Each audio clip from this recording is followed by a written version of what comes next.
미국의 쌀 생산량이 지속적인 재배 면적 감소와 기상 악화로 인해 32년 만에 최저 수준을 기록했습니다. 새누리당 박근혜 대선 후보는 직불금 인상과 농업에 대한 연구개발 투자 강화를 주요 내용으로 하는 행복 농업 5대 공약을 제시했습니다. 이명박 대통령과 원자바오 중국 총리는 한중 중일 간 외교 분쟁과 관련해 일본의 우경화가 주변국들의 불안 요인이 되고 있다고 우려했습니다. 우리나라 가계 건전성이 위험 단계로 추락하고 불량 대출자는 크게 늘어난 것으로 나타났습니다. 시청자 여러분 안녕하십니까? 생경제현장의 최현정입니다.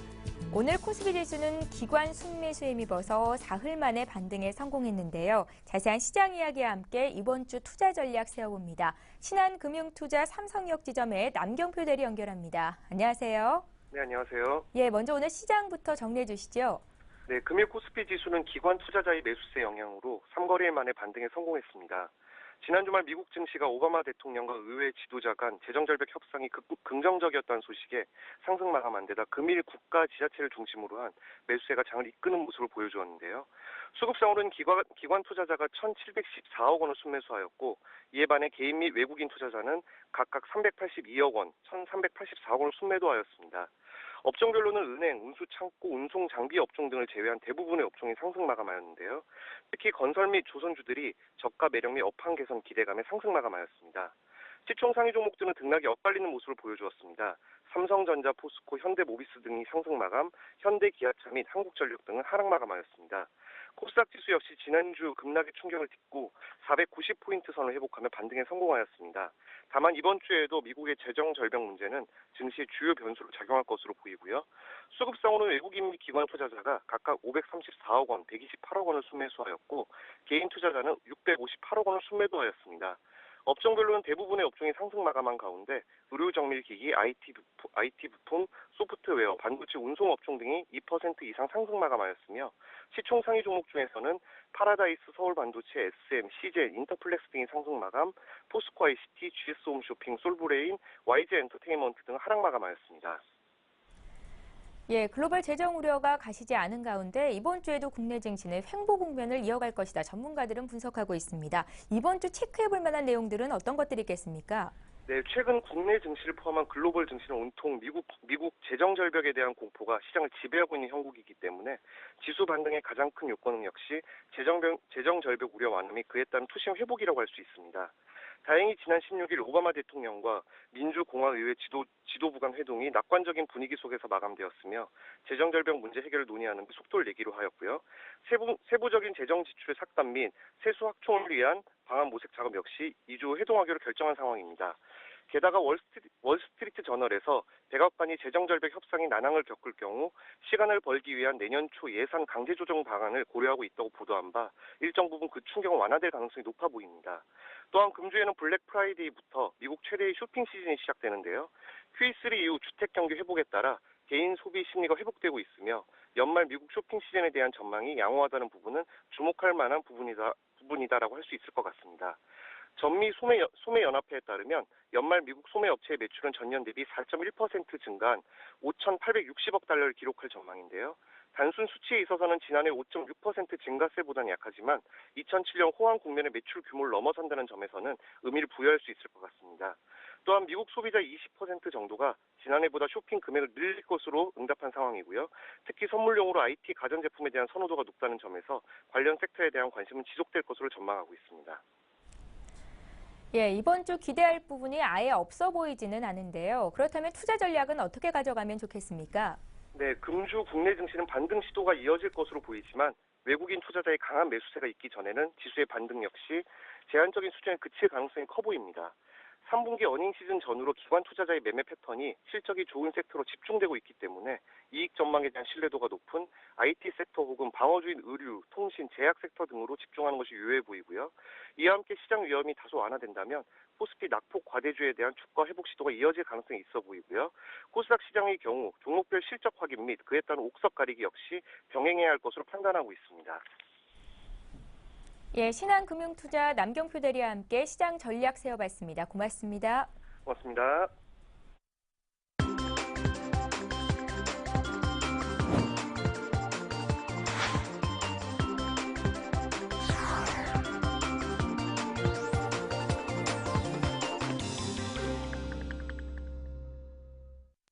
오늘의 주요 뉴스입니다. 올해 쌀 생산량이 지속적인 재배 면적 감소와 기상 악화로 인해 32년 만에 최저 수준을 기록했습니다. 통계청이 조사한 바에 의하면 올해 쌀 생산량은 지난해보다 21만 8천 톤, 5.2% 감소한 400만 6천 톤으로 집계됐습니다. 냉해로 생산량이 급감한 1980년 이후 32년 만에 최저 수준입니다. 올해 쌀 생산량이 급감한 것은 재배 면적이 지난해보다 0.5% 감소하고 태풍 피해까지 겹쳤기 때문입니다. 8월 말 태풍 볼라벤과 덴빈의 영향으로 전남, 전북, 충남 등에서 벼 이삭이 쭉정이만 남는 백수 피해가 생긴 데 이어 9월과 10월 초에는 태풍 산바가 닥치고 일조 시간도 줄면서 나달이 제대로 영불지 못했습니다. 농림수산식품부는 정부 보유 물량과 의무 수입 물량 등을 종합적으로 고려하면 쌀 수급은 비교적 안정적인 상황으로 파악하고 있습니다. 그러나 국제 곡물 가격 급등, 쌀 재고 감소 등에 대비해 선제적 대응책도 마련하기로 했습니다.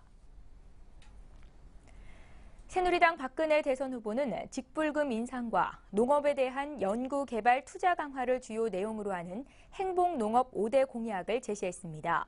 박 후보는 오늘 서울 강서구에서 열린 농정대 토론회에 참석해 농업은 시장 기능에만 전적으로 맡겨둘 수 없는 생명산업이자 안보산업이라고 강조했습니다.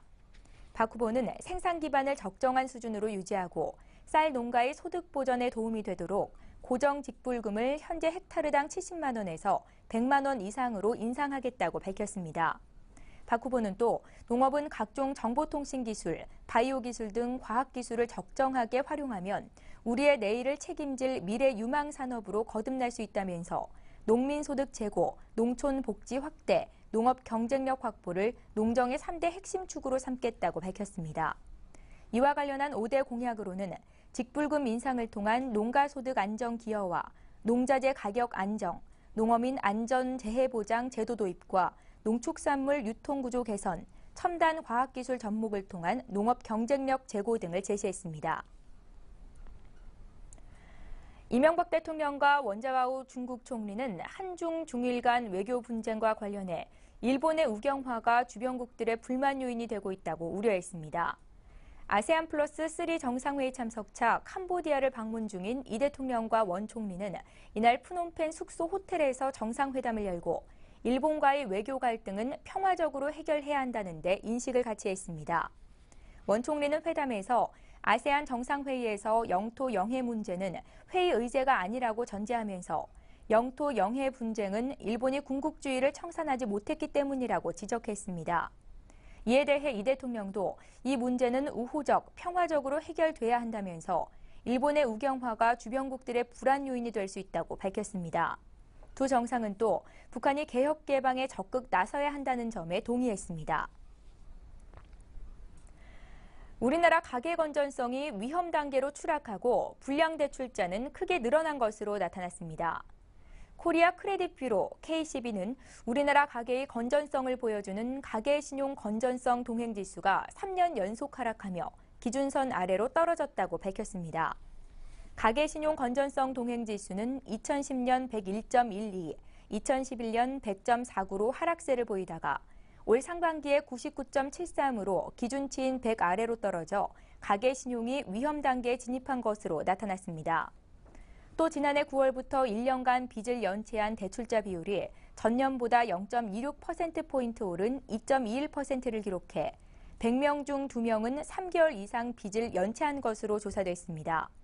특히 7등급은 5.44%에서 7.12%, 10등급은 30.91%에서 34.46%로 저신용층의 불량률이 빠르게 늘어나는 추세입니다. 전문가들은 빚 감당이 안 되는 사람들을 과감히 채무 조정하는 방향으로 가계부채를 조절해야 한다고 주장하고 있습니다. 한국은행이 반도체, 자동차, 철강, 석유 제품 등 국내 수출 주력 업종의 교역은 환율 변동에 큰 영향을 받지 않는다고 분석했습니다. 한국은행이 오늘 발표한 환율 변동성의 수출에 대한 영향 분석 보고서에 따르면 환율 변동성이 수출에 미치는 주된 요인은 7가지가 된다고 밝혔습니다.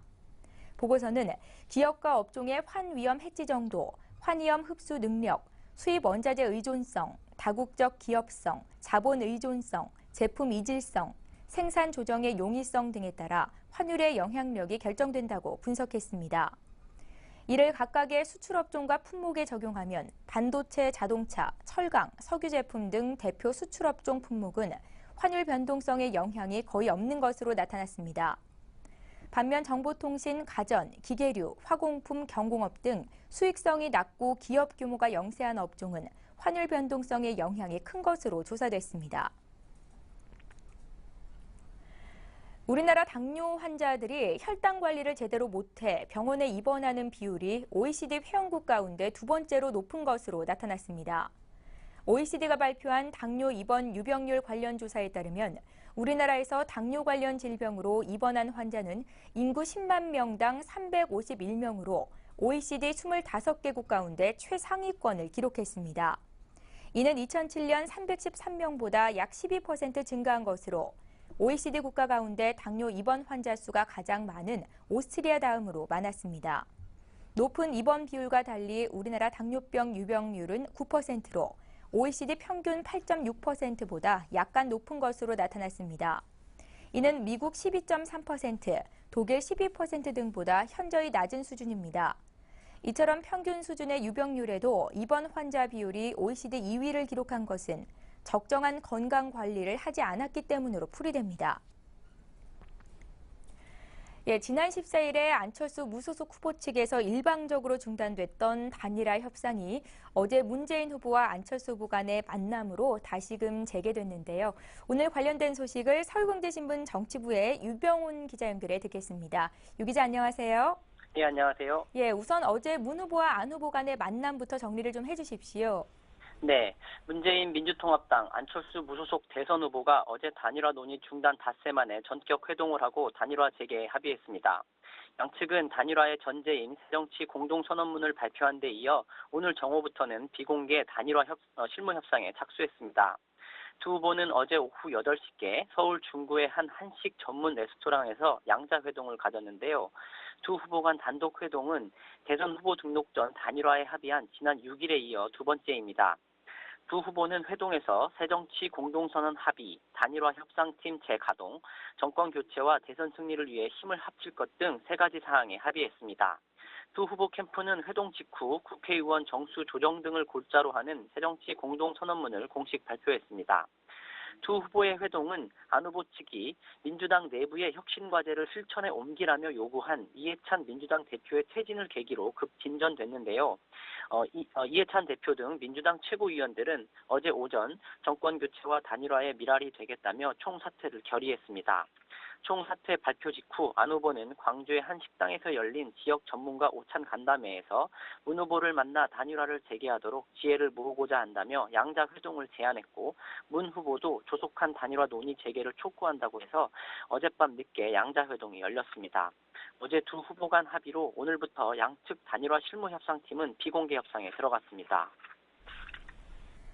문재인 안철수 후보가 당초 후보 등록일, 그러니까 늦어도 26일 전까지는 단일화를 하기로 합의를 했는데요. 시간이 얼마 남지 않았습니다.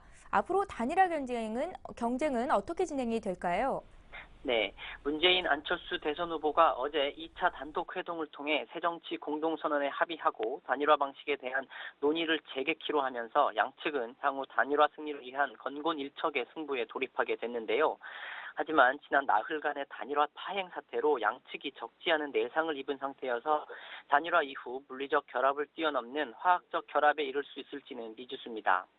어제 회동은 이해찬 대표 등 민주당 지도부의 총사퇴 발표 직후 전격적으로 결정됐습니다.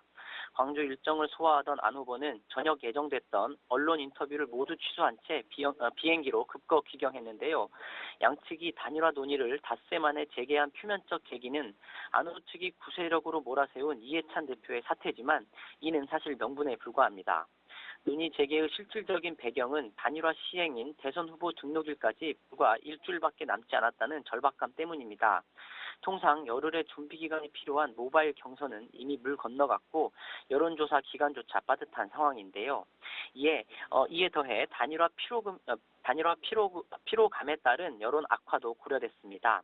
무엇보다 양측이 단일화 중단에 책임을 두고 감정 싸움을 거듭하는 사이 박근혜 새누리당 후보가 반사 이익을 얻었다는 비판이 거세게 일고 있습니다. 단일화 이후 대선 승리 여부는 양측이 실질적인 세력 통합에 성공하느냐 여부에 달려 있는데요. 하지만 양측은 단일화 충돌 과정에서 적지 않은 상처를 입었습니다. 특히 수세적인 입장에 처했던 문 후보 측의 안 후보에 대한 불신이 뿌리 깊습니다. 안 후보 측도 민주당이 조직력 우위를 기반으로 자신들을 괴멸시키려 한다는 불안감이 팽배합니다. 예, 이제 양측이 어떻게 단일화 방식을 도출해낼지가 관전 포인트가 될 것 같은데요. 단일화 협상 내용 어떻게 예측해 볼 수 있을지 좀 짧게 전해주시죠. 네, 오늘 정오부터 제기된 단일화 협상은 실제 합의가 이루어질 때까지는 철저히 비공개 속에 진행될 예정인데요. 단일화 방식은 후보 등록까지 일주일도 채 남지 않았다는 점을 고려하면 여론조사가 유력하다는 분석이 나옵니다. 다만 여론조사를 기본으로 하되 배심원제, 공론조사 등을 플러스 알파로 삼을 수도 있습니다. 다만 국민 경선은 준비 기간만 해도 최소 열흘이 걸려 이미 물 건너간 방안으로 양측은 보고 있습니다. 그러나 최종적으로 협상이 결렬될 경우엔 결국 단판으로 결정이 되거나 후보 등록 이후에 단일화를 시도할 가능성도 남아 있습니다. 예, 문재인 안철수 후보 간의 단일화 협상이 어떻게 진행이 될 것인지 정치부의 유병훈 기자에게 들어봤습니다. 잘 들었습니다. 네, 고맙습니다.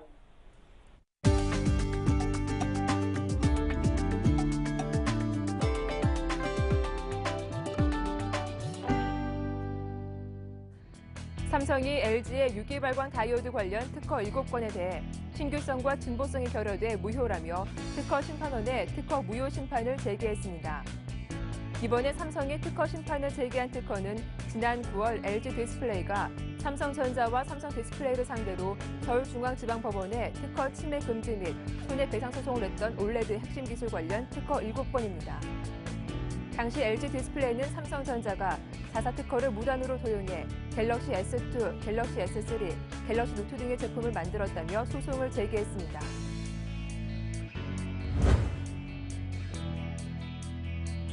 SK텔레콤과 NHN이 미래사업 공동개발에 나서기로 했습니다. SKT는 오늘 오전 서울 중구 을지로 SKT 본사에서 NHN과 미래사업 발굴을 위한 제휴협약을 맺고 빅데이터 사업 육성, 유무선 융합 신규 서비스 발굴, 공동사회공헌 추진 등 분야에서 상호 협력하기로 했다고 밝혔습니다. 두 회사는 이를 위해 각자 보유한 모바일과 인터넷 정보 분석 기술 공유를 통해 새로운 시장을 창출하고 글로벌 트렌드를 선도하기로 합의했습니다.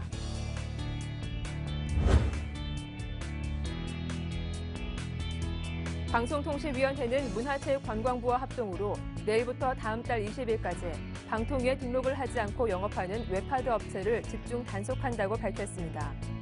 방통위는 지난 5월부터 웹하드 업체들이 방통위 중앙전파관리소에 등록을 하는 것을 의무화하는 웹하드 등록제를 시행하고 있습니다. 그러나 최근 웹하드 서비스 모니터링을 실시한 결과 일부 업체가 등록을 하지 않고 영업하는 사례를 발견함에 따라 이번에 집중 점검에 나서기로 했습니다.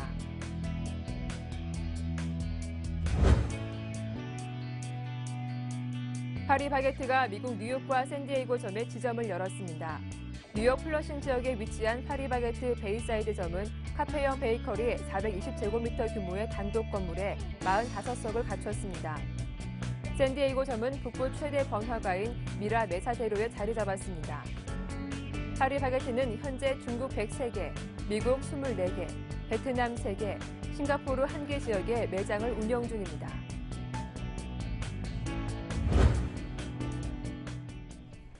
예, 오늘 생경제 현장은 여기까지입니다. 저희는 내일 이 시간에 다시 찾아뵙겠습니다. 시청해주신 여러분 고맙습니다.